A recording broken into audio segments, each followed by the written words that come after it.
Weekends are always special అండి. Weekends రోజు కొంచెం ఎక్స్ట్రా టైం మనకి నచ్చినట్టు మనం స్పెండ్ చేయటానికైతే దొరుకుద్ది. రోజు లేచి రెగ్యులర్గా డైరెక్ట్లీ కిచెన్లోకి వచ్చేస్తాం లేచిన వెంటనే ఫ్రెషన్ అప్ అయిపోయి. కానీ వీకెండ్ మాత్రం నేను డైరెక్ట్గా కిచెన్లోకి అయితే రానండి. కొంచెం నాకు నచ్చిన పనులు నేను చేసుకుంటూ I will pamper my self. And ఇక్కడ ప్యాంపరింగ్ మై సెల్ఫ్ అంటే not only about the face packs hair packs ఇవే కాదండి. ప్యాంపరింగ్ యువర్ సెల్ఫ్ అంటే మనకు నచ్చే పనులు, నచ్చిన బుక్ కాసేపు 1 ఎక్స్ట్రా పేజ్ చదవటం, లేదా నచ్చిన పని హాఫ్ అన్ అవర్ ఎక్స్ట్రా చేసుకోవటం. These are all pampering your self. So నాకైతే వీకెండ్ ఇవాళ కొంచెం ప్లాన్స్తో టైం స్పెండ్ చేసి ఇంకా కిచెన్లోకి వచ్చి బ్రేక్ఫాస్ట్ అయితే చేసేసాను. గుంట పునుగులు వేసేసానండి సింపుల్గా. యాక్చువల్లీ ఇదేంటంటే బొంబాయి రవ్వతో చేశానమాట. రోజు ఆ ఇడ్లీ దోశ తిని బోర్ కొడుతుంది అనేసి కొంచెం బొంబాయి రవ్వని పెరుగు బోల్డ్ అంత ఉంది ఇంట్లో, ఆ పెరుగులో సోక్ చేసేసి ఉల్లిపాయ, పచ్చిమిరపకాయ, అల్లం ఇవన్నీ వేసేసుకున్నాను. అండ్ బాగానే ఉందండి. టేస్ట్ ఈజ్ లైక్ ఓకేగానే ఉంది. అండ్ దీంట్లోనే మీరు రాగి పిండి కూడా వేసుకున్నారంటే ఇంకొంచెం హెల్తీగా ఉంటుంది. నా దగ్గర రాగి పిండి అయిపోయింది కాబట్టి జస్ట్ బొంబాయి రవ్వ వేసాను. రాగి పిండి వేయచ్చు, అప్పుడప్పుడు నేను దీంట్లో కొంచెం శనగపిండి వేసేస్తూ ఉంటాను. So you can just keep on experimenting with different పిండ్లు అనమాట. అండ్ ఇవాళ ఇక్కడ ఏం చేస్తున్నాను నా కిచెన్ కౌంటర్ టాప్ ఎంత మెస్సీగా అయిపోయిందంటే ముందేమో వరలక్ష్మి వ్రతము, దాని తర్వాత గణేష్ వచ్చారు. సో ఆ వారం, ఆ 9 రోజులు బిజీ. అండ్ ఆయన నిమజ్జనం అయ్యేసరికి నేను సిక్ అయ్యాను. సో ఆల్మోస్ట్ 3 వీక్స్ 4 వీక్స్ నా kitchen counter top thorough cleaning అయితే అవ్వలేదండి. అండ్ కిచెన్ సరిగ్గా క్లీన్గా లేకపోతే ఎందుకో ఒకలాంటి ఇరిటేషన్ అయితే వచ్చేస్తుంది. మీలో ఎంతమందికి ఇలా అనిపిస్తుందో నాకు కామెంట్ చేసి మెన్షన్ చేయటం అయితే అసలు మర్చిపోకండి. ఎందుకు అంటే ఆ కిచెన్ ఫ్రెష్గా ఉన్నప్పుడు వెళ్ళి దాంట్లో వంట చేయాలి అనిపిస్తుంది. అదే మెస్సీ కిచెన్ ఉంటే నాకైతే అసలు అడుగు పెట్టబుద్ధి కూడా వేయదండి. But most of the time నా కిచెన్లో నేనే ఉంటాను కాబట్టి I will ensure it's neat and clean. ఎప్పుడైనా ఇట్లాగా ప్రొలాంగ్డ్ రీజన్స్ దొరుకుతాయి మనకి క్లీన్ చేసుకోకుండా ఉండటానికి. అలాంటప్పుడు మాత్రం ఇంకా విరక్తి టాప్ నాచ్లో ఉంటుందన్నమాట. సో ఇవాళ అలాగే కిచెన్ని చూస్తే చాలా చిరాకు వచ్చింది. సో ఫస్ట్ అన్నీ కౌంటర్ టాప్ మీద ఉన్న వస్తువులన్నీ క్లీన్ చేసేసాను, అంటే తీసి పక్కన పెట్టి ఇప్పుడు థరో క్లీనింగ్ అయితే చేస్తున్నాను. అండ్ ఈ సొల్యూషన్ నేను ఇంట్లో ప్రిపేర్ చేసుకుంటానండి. లెమన్ పీల్స్ కాన్సన్ట్రేటెడ్ వాటర్ ఉంటుంది. ఆ వాటర్లో కొంచెం విమ్ లిక్విడ్ వేసుకున్నాను అండ్ బేకింగ్ సోడా వేసి డైల్యూట్ చేశాను. ఈ సొల్యూషన్ అయితే జిడ్డుగా ఉన్న ప్లేసెస్ మీద స్ప్రే చేసి వైప్ చేశారంటే చాలా నీట్గా వచ్చేస్తుందండి. You don't need any chemical solutions. Yes, but that's your choice. నేనేంటంటే కిచెన్లో ఎక్కువ కెమికల్ సొల్యూషన్స్ యూస్ చేయకుండా ఉందాము అని ఒక డెలిబరేట్ అటెంప్ట్ అయితే చేస్తూ ఉంటాను. సో ఈ ఆర్గానిక్ సొల్యూషన్ అయితే ఇంట్లోనే ప్రిపేర్ చేసుకున్నాను and this is working well. దీంతోనే నేను గ్యాస్ స్టవ్ కూడా క్లీన్ చేసుకుంటూ ఉంటానండి. అండ్ కిచెన్ కౌంటర్ టాప్ అయితే మస్ట్ అండ్ షుడ్ దీంతోనే చేస్తాను. I do not use any other chemical solutions like సిఫో, విమ్మో ఇట్లాంటివి వస్తూ ఉంటాయి కదా, ఆ క్లీనింగ్ సొల్యూషన్స్ అయితే యూస్ చేయను. And chimney, kitchen counter top and వెనకాల గ్యాస్ స్టవ్ వెనకాల ఎప్పుడూ ఏదో ఒకటి పడుతూనే ఉంటుందండి. మనం రెగ్యులర్గా క్లీన్ చేసినా కూడా అక్కడ థరో క్లీనింగ్ అన్నది జరగాల్సిందే. నేను కిచెన్ కౌంటర్ టాప్ డైలీ మనం కుక్ చేసిన వెంటనే క్లీన్ చేసేస్తాను. సో బ్రేక్ఫాస్ట్ చేసిన వెంటనే ఒకసారి సూపర్ఫిషియల్లీ క్లీన్ చేసేస్తాను. అంటే అన్ని కదపను, కింద నుంచి పైన నుంచి తీయటం అట్లాంటివి చేయనండి. Counter top, gas stove clean చేసేసుకుంటాను. ఎవ్రీ మీల్ చేసిన వెంటనే, కుకింగ్ అయిన వెంటనే ఈ పని చేస్తాను. కానీ ఇలా అన్నీ తీసి చేయటం అన్నది నేను జనరల్లీ వీక్లీ వన్స్, అప్పుడు కూడా మొత్తం కౌంటర్ టాప్ మొత్తం ఒక్కరోజు పెట్టుకోను. ఒక్కొక్క పార్ట్ లైక్ ఈ షెల్ఫ్ ఉంది కదా, ఈ ఆర్గనైజర్, దీన్ని ఒకరోజు అక్కడ వంట చేస్తూనే ఇక్కడ క్లీన్ చేసేసుకుంటూ ఉంటాను. అండ్ జార్స్ అట్లాంటివి ఉంటాయి, మిక్సీ జార్స్, అవన్నీ మిక్సీ వేసిన రోజు ఒక్కొక్క రోజు తీసి క్లీన్ చేస్తాను. బట్ ఈసారి చెప్పాను కదండి, ఆల్మోస్ట్ 3 to 4 వీక్స్ అయింది అంతా ప్రాపర్గా అసలు క్లీనింగ్ చేసుకోవటానికి, బికాస్ ఆఫ్ మల్టిపుల్ రీజన్స్. అందుకని ఇవాళ మొత్తం తీసేసి ఇట్లా ఒక డెలిబరేట్ అటెంప్ట్ ఆఫ్ క్లీనింగ్ అనమాట కౌంటర్ టాప్ పెట్టుకున్నాను. అదర్వైజ్ ఇంత పెద్ద పని అయితే నేను పెట్టుకోనండి. వంట చేస్తూనే అవి జరిపేసి క్లీన్ చేసేసుకోవటం అలా చేస్తాను. కానీ మురికి ఎక్కువ అయిపోయినాయి కాబట్టి I thought I just need to clean it properly. And నీళ్లు పోసి సోప్ వేసి కడగటం అన్నది మాడ్యులర్ కిచెన్స్కి ఇట్ విల్ నాట్ వర్కౌట్ అండి. So I do not prefer doing it. ఎందుకంటే ఏమన్నా కొంచెం లీక్ అయ్యి కిందకి వాటర్ సీపేజ్ అయ్యింది అంటే కింద ఉన్న సామాన్లన్నీ పాడైపోతాయి. అండ్ ఈ ఆర్గనైజర్ నేను అమెజాన్ నుంచి తెప్పించానండి. ఈ వుడెన్ ఆర్గనైజర్ అంత స్టడీగా అయితే లేదు, but it's worth it's price అనిపించింది. ఎందుకంటే నేను 800కి తెప్పించానండి దీన్ని. 800. సో ఆల్మోస్ట్ లైక్ 3 years నుంచి అయితే వాడుతున్నట్టున్నా, 2 years నుంచి వాడుతున్నాను. కానీ అంత స్టడీగా లేదు. అండ్ ఆల్సో ఈ లైట్ కలర్ వుడ్ వల్ల ఏంటి అంటే మనం కుక్ చేసినప్పుడు ఆయిల్ ఏమన్నా మరకలు పడ్డాయి అనుకోండి, అవి అట్లా బాగా కనిపించట్లేదండి. I don't like it that way. So you can skip this organizer. ఇదైతే పర్చేస్ చేయొద్దు అని నేను సజెస్ట్ చేస్తాను. అండ్ అంత స్టడీగా కూడా లేదు. అందుకనే నేనేంటంటే దీన్ని గోడకి పుష్ చేసేసాను. సో దట్ వాల్ సపోర్ట్తో it will be sturdy. And నేను ఆయిల్ క్యానిస్టర్స్ ఇవన్నీ ఎలా క్లీన్ చేస్తాను అని అడిగారండి. అది కూడా చెప్తాను వీడియోలో. అండ్ ఇక్కడ ఏంటి అంటే ఈ పోర్సిలిన్ డెకోర్ ఐటమ్స్ అనమాట.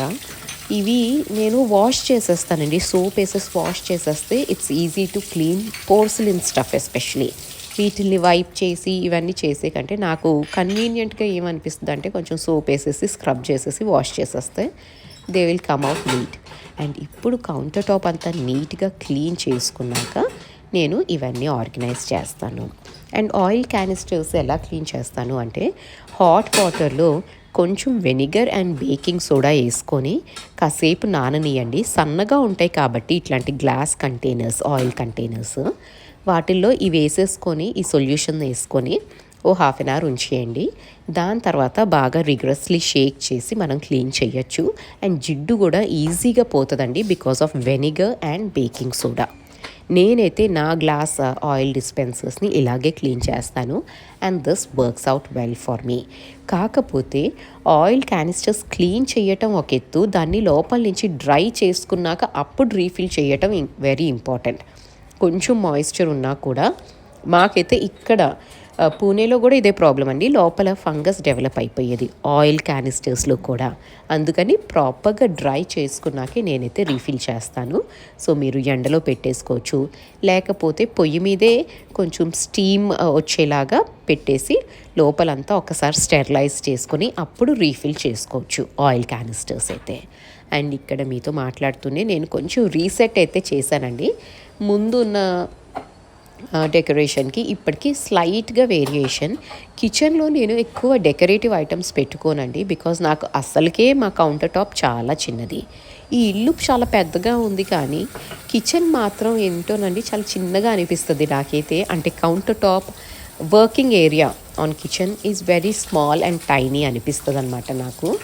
సో చాలా తక్కువ మినిమలిస్టిక్ డెకోర్ అయితే ఉంటుంది. కాకపోతే ఆ జార్స్నే కొంచెం కలర్ఫుల్ జార్స్ని పెట్టుకుంటాను. మనం రోజు వేసుకునే ఉప్పు, కారం ఇట్లాంటివే. ఒకవేళ మీ కిచెన్ చిన్నగా ఉన్నట్టయితే మీరు డెకరేషన్ చేసుకునే స్పేస్ మీకు లేకపోతే ఆ కౌంటర్ టాప్ని నింపేయకండి. Rather what you can do is different types of containers use చేసి దాన్ని డెకరేట్ చేసుకోవచ్చు. మీ పర్పస్ సాల్వ్ అవుతుంది, అంటే స్టోరేజ్ స్పేస్ లాగాను తయారవుతుంది. అండ్ బ్యూటిఫుల్ జార్స్ వల్ల కొంచెం కలర్ పాపప్ అట్లా అవుతాయి మన కిచెన్లో. So you can actually do this rather than filling the counter top with decorative items. So నేనైతే అట్లా అనుకుంటానండి. అండ్ ఇక్కడ మీరు నా కౌంటర్ టాప్ చూసినా కూడా ఎక్కువ ఐటమ్స్ అంటే ఇంకా ఎలక్ట్రానిక్ నేనేం చేయలేను కదా, రోజు వండే కుక్కర్, మిక్సీ ఇవన్నీ అవైతే ఇంకా కౌంటర్ టాప్ మీదే ఉండాలి. అండ్ జార్స్లో పెట్టుకుంటాను different colours of jars. This way నాకు కన్వీనియంట్గాను ఉంటుంది. And most of the items regularly ఫ్రీక్వెంట్గా యూస్ చేసేవి కౌంటర్ టాప్ మీదే ఉంచుతానండి. Like coffee, sugar, oils and salt and green chilli ఇవి మాత్రం లోపల స్టోర్ చేయను. అండ్ ఈ చెస్ట్ ఆఫ్ డ్రాస్. ఇవి నేను అజ్మేర్లో కొనుక్కున్నానండి. అజ్మేర్ నుంచి ట్రాన్స్ఫర్ అయినప్పుడు ఇది, ఇంకా ఒక పర్పుల్ చెస్ట్ ఆఫ్ డ్రాస్ ఉంటుంది లివింగ్ ఏరియాలో, అవి అజ్మేర్లో తెచ్చుకున్నాను. దే ఆర్ క్యూట్ అండి అండ్ చాలా చీప్గా దొరుకుతాయి అక్కడ. ఇదే మనం ఇప్పుడు అమెజాన్లో వెతికామంటే చాలా కాస్ట్ అయితే ఉంటాయండి. బట్ అక్కడికి వెళ్ళినప్పుడు తెచ్చుకున్నారు అంటే చాలా చీప్ ప్రైజెస్కి వస్తుంది. సో అందుకని నేను డెకరేటివ్ ఐటమ్స్ అన్నవి ఎప్పుడు అమెజాన్లో నుంచి ఆర్డర్ చేయటం అన్నది చాలా తక్కువ ఉంటాయి.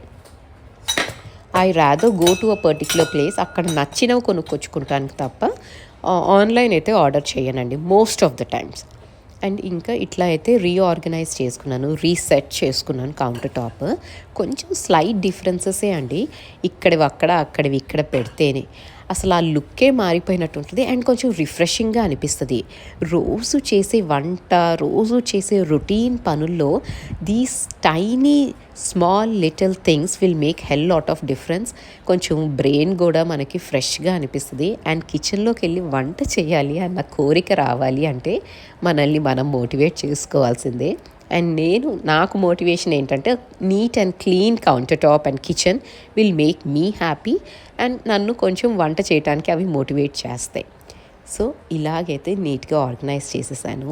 అండ్ అంత క్లీనింగ్ అయిపోయి నీట్గా ఆర్గనైజ్ అయినాక మాత్రం నేను కిచెన్లో ధూపం వేసుకుంటానండి. That gives me a divine feel. వంటగది అంటే మన లైఫ్ సోర్సే అక్కడి నుంచి వస్తుంది కదండి. ఆ ఫుడ్ లేకపోతే లైఫ్ లేదు. అండ్ ఆ లైఫ్ సోర్స్ అక్కడ వండుతాము అన్నప్పుడు that place has to be loaded with positivity. So నేనైతే ఫ్రీక్వెంట్గా ఇల్లంతా ధూపం వేసుకుంటాను అండ్ ఆల్సో కిచెన్లో కూడా ధూపం వేయటం అన్నది నేను ఈ మధ్య కాలంలో ప్రాక్టీస్ చేయటం మొదలెట్టాను. అండ్ నాకు ఎందుకు అది చేస్తున్న దగ్గర నుంచి చాలా నచ్చుతుందండి. So I enjoy doing it and I frequently do it. ఇంట్లో ధూపం వేసుకోవటం ఒక ఎత్తు అయితే, కిచెన్లో ధూపం వేసుకోవటం మాత్రం ఎవ్రీడే ఒక సాంబ్రాణి స్టిక్ ఇవి దొరుకుతాయి కదా, అవి పెట్టేసుకుంటాను. అండ్ ఇదంతా చేసేసి లంచ్ చేసుకున్నాక మాత్రం నేను Shloka we decided to go out for some time అనమాట. ఎందుకంటే నెక్స్ట్ వీక్ నుంచి శ్లోక ఎగ్జామ్స్ అయితే స్టార్ట్ అయిపోతున్నాయండి. సో ఇంకా తను she'll be caught up for 2 weeks. So తను అంది నాకు I just need a break అమ్మా అనేసి. సరే పద అనేసి రెడీ అయితే అయ్యాము. నేనైతే ఇట్లా ఈ grey dress with light small flowers అండి, ఎంబ్రాయిడరీ. ఇది నేను మొన్న వెస్ట్ సైడ్ వెళ్ళాను అన్నాను కదా, అక్కడ సేల్లో దొరికిందండి. 500 రూపీస్కి వచ్చింది. యాక్చువల్లీ 1200 రూపీస్ టాప్ ఇది, but I got it for 500. నాకైతే స్టీల్ అనిపించిందండి. వెస్ట్ సైడ్లో వాళ్ళ కాటన్ చాలా బాగుంటుంది first thing. And second thing ఏంటి అంటే వాళ్ళ క్వాలిటీ ఆఫ్ ప్రోడక్ట్ ఎన్నిసార్లు వాష్ చేసి మనకి బోర్ కొట్టి విసిరేయటమే తప్ప వాళ్ళది పాడవ్వటం అన్నది ఉండదండి. So 500 for the short kurta, I like that. And నేనైతే ఇట్లా సింపుల్గా రెడీ అయిపోయి బయలుదేరాము. ఎక్కడికి వెళ్తున్నాము అంటే ఐకియాలో నేను లాస్ట్ టైం కొన్ని తెచ్చుకున్నానండి ప్రోడక్ట్స్. అండ్ మళ్ళీ నాకు కొన్ని ఐడియా అయితే ఉన్నాయి ఏం తెచ్చుకోవాలి, ఏమేమి కొనాలి అని. So we thought will just go for a small round, వెళ్ళేసి చూద్దాం. ఇది మా ఇంటి దగ్గరే ఉంటుందండి. So we frequently go there అనమాట. సో దీంతో ఏమేమి కొన్నాను అన్నది నేను నెక్స్ట్ వ్లాగ్లో అయితే షేర్ చేసుకుంటానండి. అండ్ దీంతో అయితే ఈ వీడియో ఎండ్ చేస్తున్నాను. నచ్చితే లైక్ చేయండి, సబ్స్క్రైబ్ చేయండి అండ్ మీ ఫ్యామిలీ అండ్ ఫ్రెండ్స్తో షేర్ చేయటం మర్చిపోవద్దు. Thank you so much for watching.